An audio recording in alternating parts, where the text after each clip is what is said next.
Olá, estamos começando agora o programa Espírito e Vida, uma produção da Federação Espírita do Rio Grande do Norte.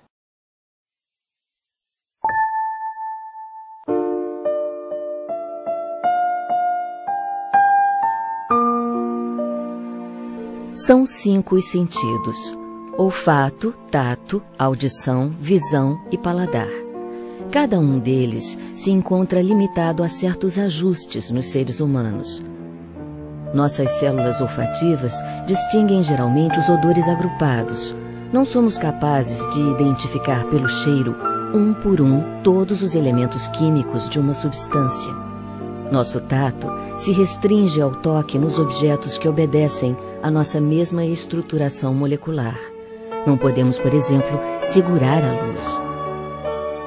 O ouvido humano ouve os sons que vibram entre 20 e 20 mil vezes por segundo. Até os elefantes e baleias ouvem melhor. As cores que cabem em nossa retina são as do arco-íris, embora o espectro se estenda abaixo do vermelho e acima do azul. Raios infravermelhos e ultravioletas afetam a pele, mas são invisíveis aos olhos. As papilas gustativas, como analisadores químicos, também não captam todas as infinitas sutilezas dos sabores. A maioria de nós fica apenas com doce, salgado, azedo, amargo. Nossos sentidos físicos não bastam nem mesmo para a percepção do universo material em que nos movimentamos, que dirá daquele espiritual que o transcende. Precisamos da sensibilidade, que é um sentido da alma. Feche os olhos, respire fundo, abra o coração. Ou se permita mergulhar na doçura inocente do olhar de uma criança. Pare um pouco para apreciar a lua e as estrelas, ou as miúdas flores do campo. A natureza, exuberante, dá testemunhos diários de Deus. Mas principalmente procure olhar para o sofrimento do mundo. A sensibilidade é uma das pontes para o divino, por ser também uma ponte para o próximo. Na tradição africana se diz que não adianta procurar Deus do lado de fora. Ele habita o coração do homem, quer dizer, em sua capacidade de sentir. Para enxergar mais largos os horizontes da vida, é preciso alargar os sentidos. Sempre que possível, ouça com atenção as pessoas, olhe para elas com candura, toque-as com afeto e, principalmente, procure ser sensível às suas dores, sonhos e desejos. É da literatura infantil que vem a mais doce expressão dessas verdades. O essencial é invisível aos olhos, só se vê bem com o coração. O programa Espírito e Vida de hoje vai trazer um tema muito comentado em todos os meios e que diz respeito ao futuro de todos nós.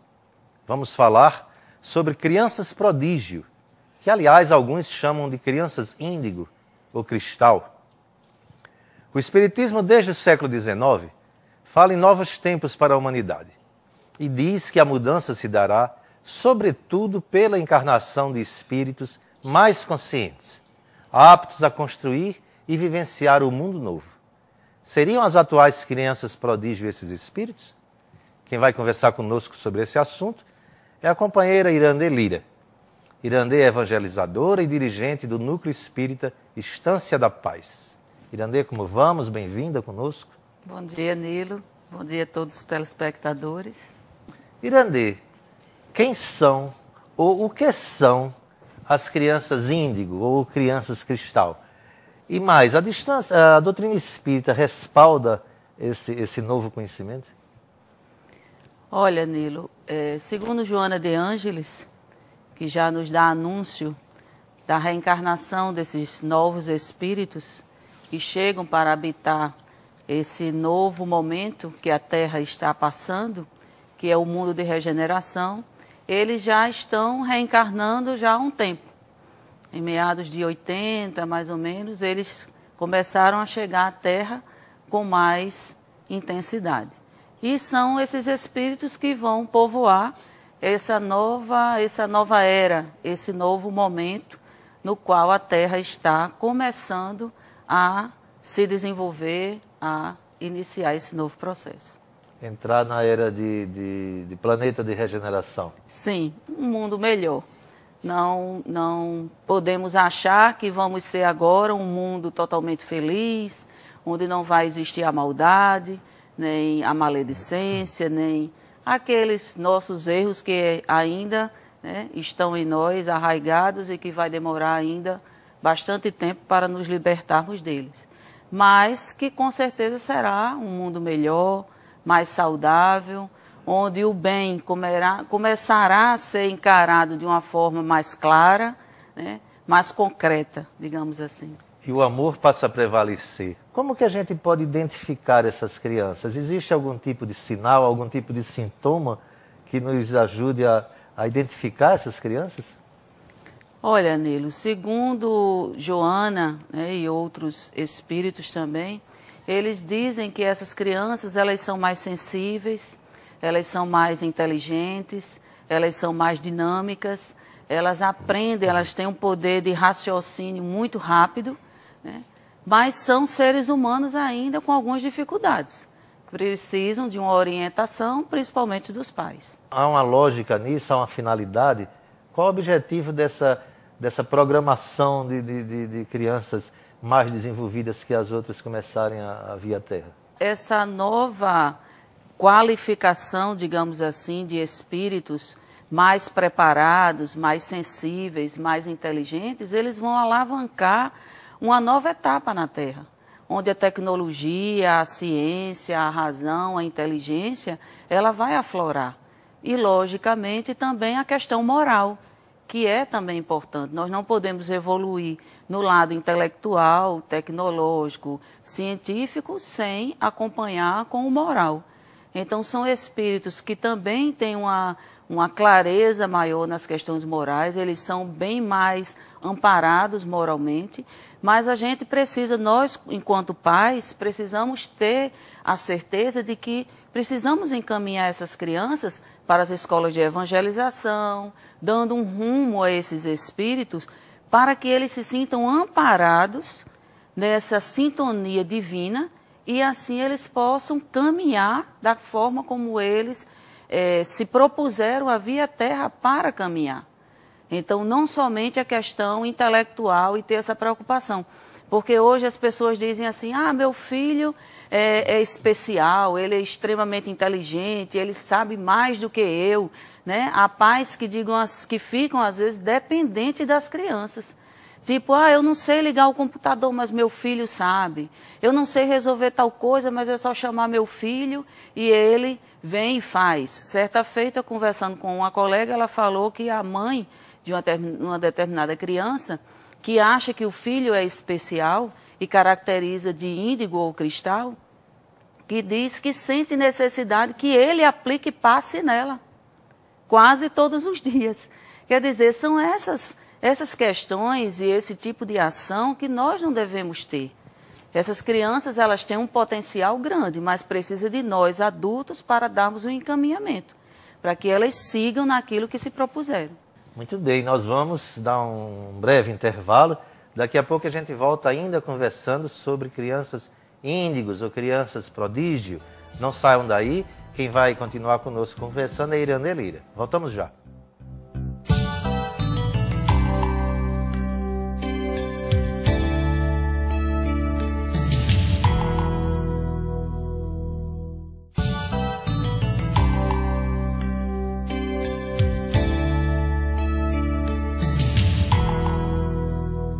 Continuamos aqui com Irane Lira, ainda conversando sobre as crianças prodígio ou as crianças índigo.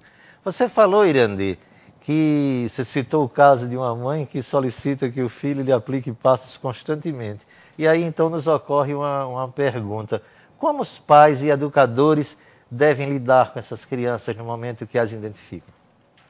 Olha, Nilo, naturalmente. A maior dificuldade hoje, nós enquanto educadores, psicopedagogos, é orientar os pais para lidar com essas questões com a máxima naturalidade possível. Nós não podemos achar que essas crianças elas são extremamente evoluídas e que elas estão aqui numa situação extremamente especiais, não. Elas são espíritos mais preparados. Isso aí a gente não deixa de ressaltar. Mas elas precisam ainda, como nos diz Joana de Ângeles, em uma dos DVDs, né, sobre criança índigo, né, pela mediunidade de Divaldo Pereira Franco, ela nos orienta exatamente isso. São crianças que ainda necessitam da nossa orientação. Nesse mundo de regeneração, é claro, haverá novos parâmetros que estão sendo estudados na atualidade, que estão sendo apresentados por esses humanistas e por aqueles que já virão logo depois deles. Porque os índigos irão preparar a nossa organização neuronial para que os espíritos cristal, aqueles missionários, encontrem em nós as respostas orgânicas para desempenharem as tarefas do mundo melhor. Precisa cuidados especiais? Não precisa de cuidados especiais. Apenas a questão dos limites, das orientações, dos encaminhamentos, como eu já falei, as escolas de evangelização e a questão do exemplo dentro de casa. Porque tudo começa dentro de casa.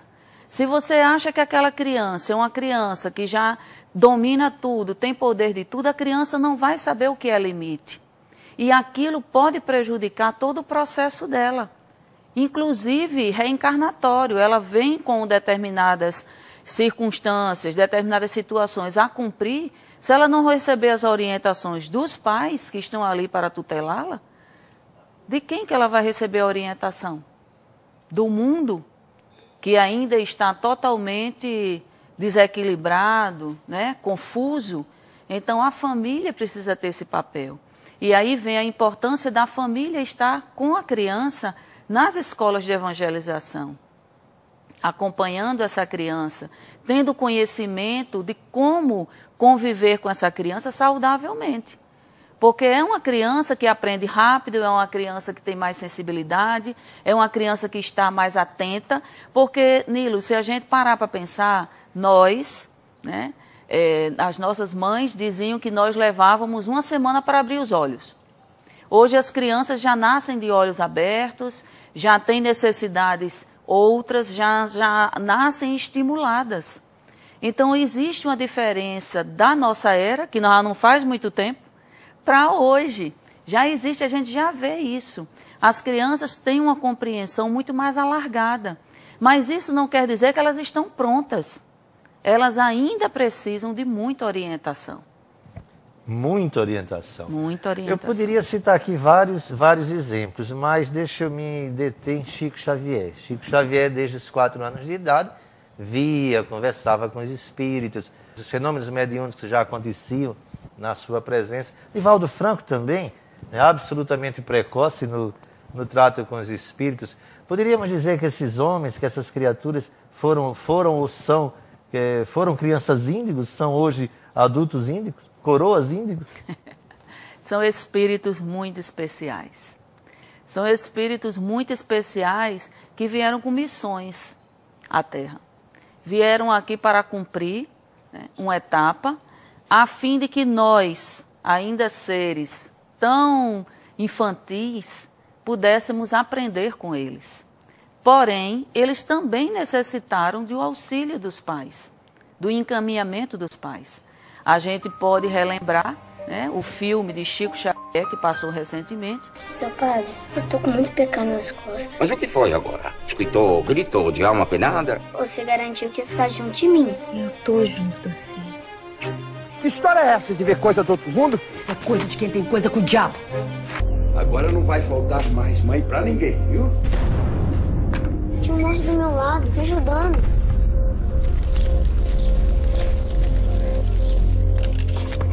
Quem garante que cure esse povo todo?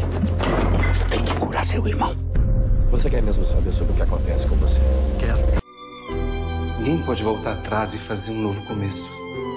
Mas qualquer um pode recomeçar e fazer um novo fim.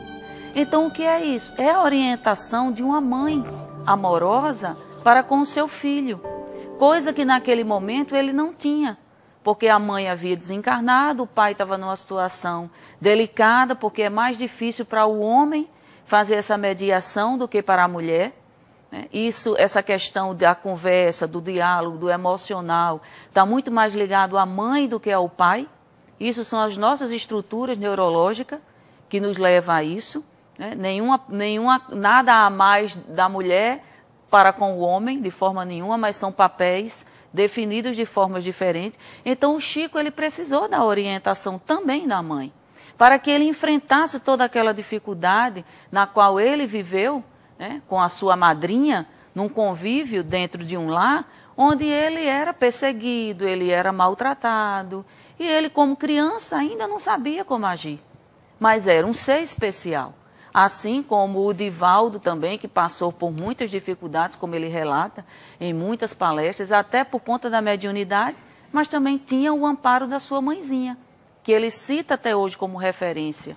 E o amparo dos espíritos. Também. Irandê, diga-me uma coisa, não há o perigo, pelo menos é uma coisa que me preocupa, de essa ideia, essa noção dessas crianças diferenciadas criarem entre nós, ou haver uma tendência a que se crie entre nós uma elite, uma casta privilegiada, garotos diferentes, intocáveis, não é? Há que se tomar muito cuidado, e às vezes os pais até passam a ser intimidados, né, em função de não querer entrar em conflito com essa criança que para ele seria especial. Não há o perigo, então, dessa república dos privilegiados?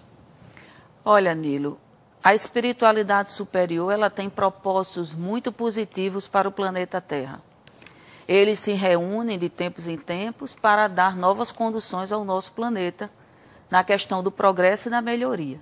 Então, criar essa possibilidade de vir espíritos mais preparados e mais evoluídos à Terra jamais seria algo que fosse criado para haver uma confusão ou uma distorção no processo evolutivo na Terra. Muito pelo contrário. Mas o que nós iremos precisar, e já estamos necessitando disso, é de informação a respeito. Então, hoje nós temos uma literatura vasta, né, que nós podemos sim e devemos sim estar atentos a isso, a ler mais, a saber mais, a discutir mais, inclusive nas escolas, inclusive dentro das casas espíritas, levar para os grupos de pais esses questionamentos. E as palestras públicas também. Então, nós teremos agora, em outubro, um ciclo de palestras pela evangelização espírita, infanto-juvenil, onde nós vamos estar tratando temas, abordando temas dentro das casas espíritas, exatamente acerca desses assuntos. Para que as pessoas, aos pouquinhos, elas vão se apropriando desses novos conhecimentos e não criem exatamente essas situações. De achar que seus filhos são diferentes, de achar que eles podem tudo, de achar que eles já têm o domínio total dentro da casa, tirando e abolindo a posição do pai e da mãe. Nós não podemos de forma nenhuma deixar que a criança conduza a família. O pai e a mãe precisam sim conduzir a família, porque ao pai e à mãe será cobrado a condução errada ou correta daquele espírito que está reencarnado. Mão branda, porém mão firme, não é? Mão firme. Irandê, você vai, no próximo bloco, a gente agora vai dar uma paradinha, e no próximo bloco, Irandê vai responder as perguntas dos telespectadores, ainda sobre o tema Crianças Prodígio. Voltamos já.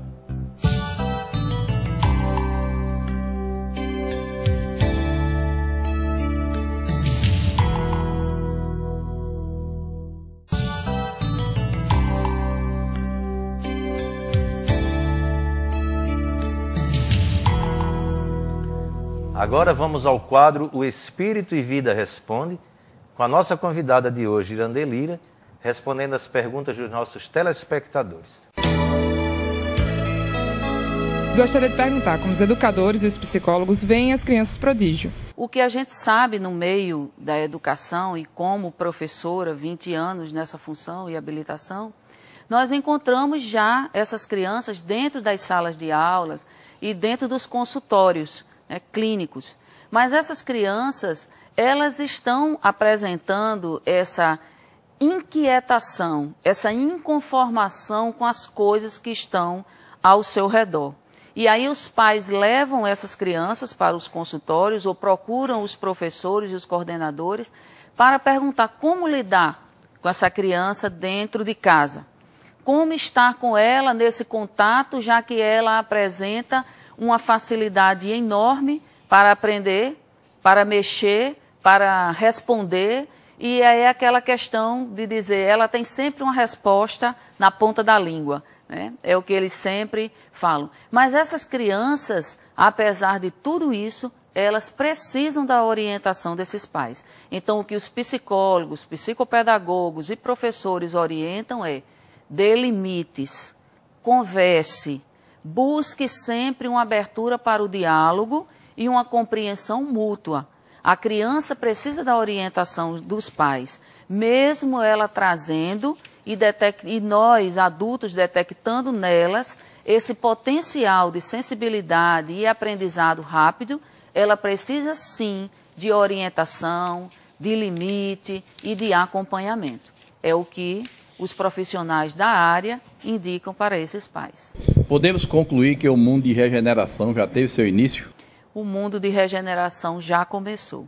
Nós estamos vivendo o processo de transição planetária. Muito abordado hoje, muito discutido, inclusive pela psicografia de Divaldo Pereira Franco, através do Espírito Joana de Ângeles. Nós temos uma literatura, Transição Planetária, que vem exatamente nos trazer referenciais e indicações do momento em que a Terra está passando. Então, esses espíritos, essas crianças prodígio, índigo, cristal, como hoje está se denominando, esses espíritos mais bem preparados espiritualmente, que chegam para habitar, que vai ser a população dessa nova etapa, desse novo mundo de regeneração na Terra, eles já estão sim fazendo a diferença. E eles estão aí se apresentando de diversas formas. No campo da ciência, no campo da arte. Recentemente nós tivemos aí uma criança, acredito que de 12 anos, que estava pintando quadros aí, equiparado a pintores de renome mundial.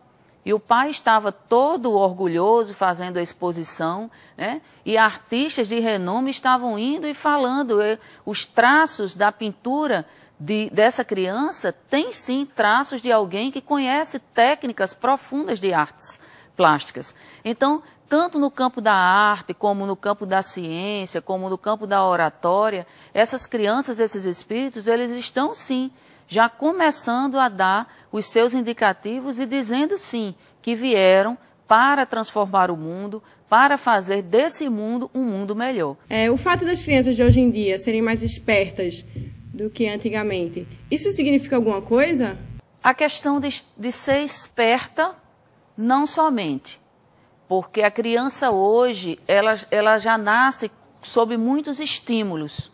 Estímulos de cores, estímulos sonoros, estímulos vários.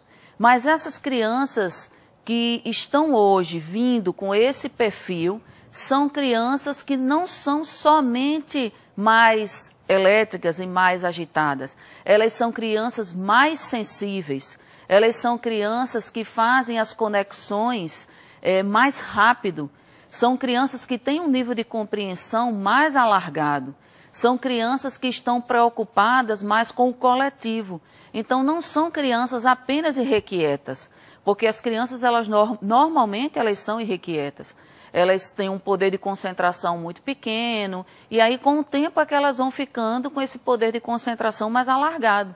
Mas a gente não pode também caracterizar todas as crianças porque são irrequietas, porque são agitadas, porque com esse perfil de crianças índigo ou crianças cristais. É preciso que a gente conheça um pouco mais sobre esse assunto para a gente ir também sabendo como lidar com essas questões, até para não criar preconceitos ou criar grupos ou ficar diferenciando umas crianças das outras. Assim como as crianças ditas especiais.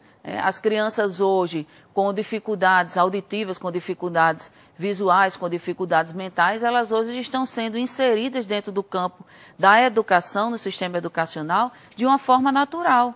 Então, todas as características hoje que estão chegando para nós precisam ser colocadas de formas naturais. E assim também são as crianças índigo e as crianças cristais. Eu gostaria de saber a diferença entre as crianças índigo e cristal. As crianças índigo, elas vêm com o raciocínio mais acelerado, mas ainda tem muitas dificuldades no campo moral. As crianças cristais, elas já vêm um pouco mais trabalhadas nessas questões do amor, nessas questões da solidariedade, nas questões da paciência, que é o moral. Digamos que elas são mais bem preparadas, já é uma nova fase, já é um processo mais avançado. E aí a gente espera que outras e outras cheguem, porque o nosso objetivo não é diferenciar espíritos uns dos outros, mas é fazer com que o planeta melhore e que nós vamos aprendendo uns com os outros nessa convivência amorosa e de irmãos, que é o que nós somos. Agradecemos a presença de Irandê Lira em nosso programa. Irandê, muito obrigado por estar conosco. Eu que agradeço. E agora vamos passar ao nosso último quadro.